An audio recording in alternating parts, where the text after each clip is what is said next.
మంత్రులను అడిగిన ప్రశ్నకు జగిత్యాల ఎమ్మెల్యేకు మైక్ ఇవ్వడంతో గందరగోళం నెలకొందని మాజీ జెడ్పీ చైర్పర్సన్ దా వసంత సురేష్ అన్నారు. సోమవారం ప్రెస్ మీట్ లో ఆమె మాట్లాడుతూ హుజురాబాద్ ఎమ్మెల్యే కౌశిక్ రెడ్డి జగిత్యాల ఎమ్మెల్యే సంజయ్ మీద ఏ పార్టీ అని అడిగారని, ఎమ్మెల్యే సంజయ్ సీఎం కేసీఆర్ బొమ్మతో గెలిచిన వ్యక్తిని, మొన్న మీరే కదా నేను కాంగ్రెస్ సభ్యత్వం తీసుకోలేదు, తెరాసకు రాజీనామా చేయలేదని అన్నదేని ఆమె ప్రశ్నించారు. 3 సార్లు టికెట్ ఇచ్చి 2 సార్లు గెలిపించిన తెరాస పార్టీని ఆమె గుర్తు చేశారు. జగిత్యాల ఇంత అభివృద్ధి జరిగింది అంటే కేసీఆర్ కవితక్క సహకారంతోనని దా వసంత అన్నారు. జగిత్యాల ప్రజల పక్షాన మీకు సవాల్ చేస్తున్నాం, మీరు రాజీనామా చేసి కాంగ్రెస్ టికెట్ తెచ్చుకొని గెలిచి మాట్లాడాలని ఆమె అన్నారు. ఈ కార్యక్రమంలో ఏఎంసీ మాజీ చైర్మన్ శీలం ప్రియాంక, ప్రవీణ్, ఉదయశ్రీ, మండల పార్టీ అధ్యక్షులు ఆనందరావు, మల్లేశం, రాజు, సాగి సత్యంరావు, పడిగిల గంగారెడ్డి, సన్నిధిరావు, వెంకటేశ్వరరావు, చింతల గంగాధర్, టౌన్ ప్రెసిడెంట్ అనిల్, స్పందన శ్రీధర్, విఎం గౌడ్, మహేష్ సాగర్, రాజేందర్ గౌడ్, ప్రతాప్ రెడ్డి, యూత్ నాయకులు ప్రణయ్, ప్రతాప్, సాయి, శ్రీనివాస్ గౌడ్, చందు తదితరులు పాల్గొన్నారు.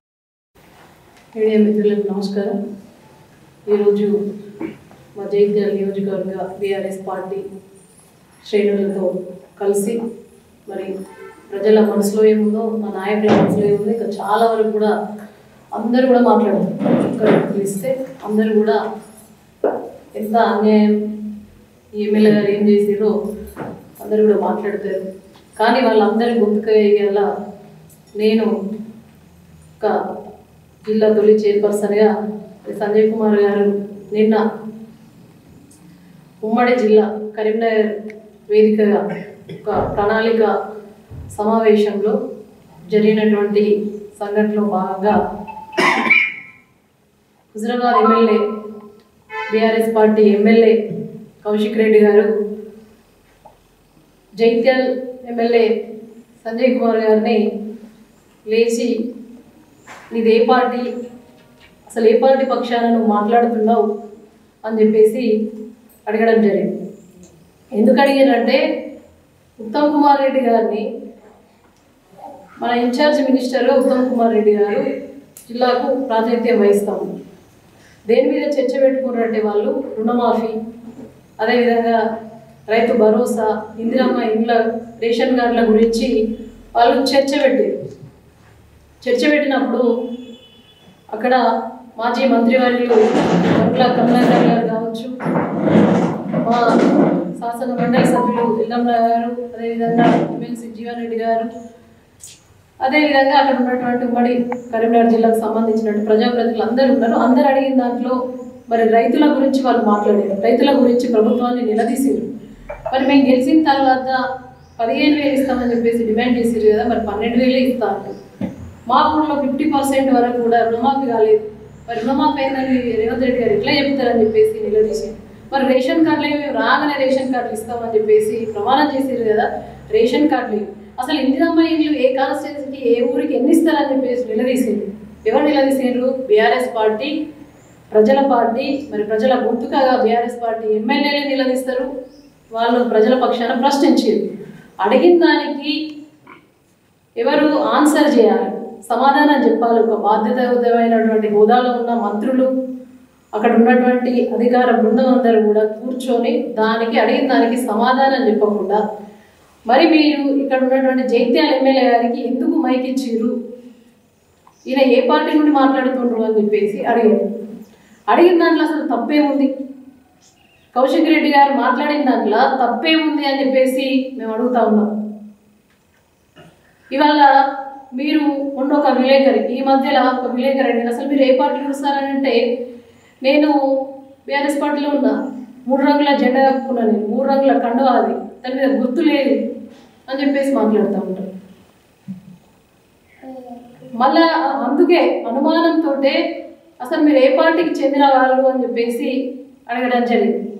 ఒకసారి ఏమో బీఆర్ఎస్ అంటారు, ఒకసారి ఏమో 3 రంగుల కండువా కప్పుకున్నా అంటారు, ఒకసారి గుర్తు దాని మీద గుర్తుందని ఏమన్నా చేతి గుర్తు ఏమన్నా ఉందా కండువా మీద, అందుకే కప్పుకున్నాడంటే మరి ప్రజలను మోసం చేసి, కార్యకర్తలను మోసం చేసి ఇవాళ మరి కేసీఆర్ గారు ఇచ్చినటువంటి బీఫామ్ మీద, బీఆర్ఎస్ పార్టీ బీఫామ్ మీద కార్యకర్తలు అందరూ, ఇక్కడ ఉన్న కార్యకర్తలు, బీఆర్ఎస్ పార్టీల సైనికులందరూ ఒక్కొక్క కేసీఆర్ అయి తిరిగి గ్రామాన పట్టణంలో వార్డున తిరిగి మరి చెమటను మరి రక్తంగా మరిగించి రంగరించి ఇవాళ గెలిపిస్తే మీరు జగిత్యాల ఎమ్మెల్యేగా గెలిపొందారు. కేసీఆర్ గారు బొమ్మ మీద గెలిచారు. కాబట్టి నువ్వు ఏ పార్టీ అని చెప్పేసి అడగడంలో ఏం తప్పు ఉంది? అసలు అది తప్పే కాదు. కవితక్క గారు ఆనాడు ఎంపీగా ఉన్నప్పుడు అసలు అభివృద్ధి అని చెప్పేసి అభివృద్ధి కోసమే నేను పార్టీ మారినా అని చెప్పేసి చెప్పుకుంటారు కదా ఎమ్మెల్యే గారు. ఇప్పుడున్నటువంటి ఈ సంజయ్ కుమార్ కేవలం అభివృద్ధి నిధులు తీసుకొచ్చుడేమో కేసీఆర్ గారి సహకారంతో, కవితక్క గారి చొరవతోటి, కేటీఆర్ గారు మరి ఆనాడు మున్సిపల్ ఐటీ మినిస్టర్గా ఉన్నప్పుడు కవితక్క సహకారంతో 4520 డబుల్ బెడ్రూమ్లు తీసుకొచ్చింది. నిజమా కాదా? అప్పుడు నువ్వు ఎక్కడున్నావు? బీఆర్ఎస్ పార్టీలో ఉన్నావు. కాకపోతే నీకు ఏం ప్రోటోకాల్ లేదు. అక్కడ ఎమ్మెల్యే ఎవరున్నారు? జీవన్ రెడ్డి గారు ఉన్నారు. ఎవరికి క్రెడిట్ వస్తే ప్రోటోకాల్ ఉన్న వ్యక్తికి వస్తుంది. కానీ ఎప్పుడు కూడా నేను గౌరవించింది పార్టీ, నేను గుర్తించింది. మా సంజయ్ అన్న గారి సహకారం అని చెప్పేసి చిన్న పిల్లని వేలు పట్టుకొని నడిపించి ఈయననే మా ఎమ్మెల్యే అని చెప్పేసి నేను గౌరవించి ఇవాళ 3 సార్లు టికెట్ ఇచ్చి 2 సార్లు గెలిపించింది బీఆర్ఎస్ పార్టీ. ఇవాళ మరి రాజకీయ కుటుంబం అని చెప్పేసి మాట్లాడుతూ ఉంటారు. రాజకీయ కుటుంబమే మీది తెలుసు, అందరికి రాజకీయ కుటుంబం నుంచే మీరు వచ్చిరని తెలుసు. కానీ నీకు రాజకీయంగా పదవులు ఇచ్చి రాజకీయంగా అవకాశం ఇచ్చింది మాత్రం బీఆర్ఎస్ పార్టీ, కేసీఆర్ గారు, కవితక్క గారు అని చెప్పేసి అసలు ప్రజాపాలన నడుస్తలేదు. ఇది ఏదున్నా కూడా ఇది గుండాగిరి పాలన, రౌడీయిజం పాలన నడుస్తుందట. ఇది సంజయ్ కుమార్ గారికి జైత్యాల్ ప్రజల పక్షాన, బీఆర్ఎస్ పార్టీ శ్రేణుల పక్షాన మరొక్కసారి ఛాలెంజ్ చేస్తూ ఉన్నాం. నిజంగా నీకు తమ్ముంటే రాజీనామా చేసి దివు, మళ్ళీ టికెట్ తెచ్చుకో. ఇక్కడ నుంచి మా బీఆర్ఎస్ పార్టీ సైనికులు నిల్చుంటారు. నిల్చున్న తర్వాత ఎవరు గెలుస్తారో అప్పుడు ప్రజలే బుద్ధి చెప్తారు, ప్రజలే మరి తీర్పునిస్తారు. అప్పుడు నువ్వు రా అని చెప్పేసి గౌరవంగా ప్రజాకోర్టులో, ప్రజాక్షేత్రంలో తేల్చుకోవాలని చెప్పేసి సంజయ్ కుమార్ గారికి బీఆర్ఎస్ పార్టీ పక్షాన మేమందరం కూడా ఛాలెంజ్ చేస్తూ ఉన్నాం.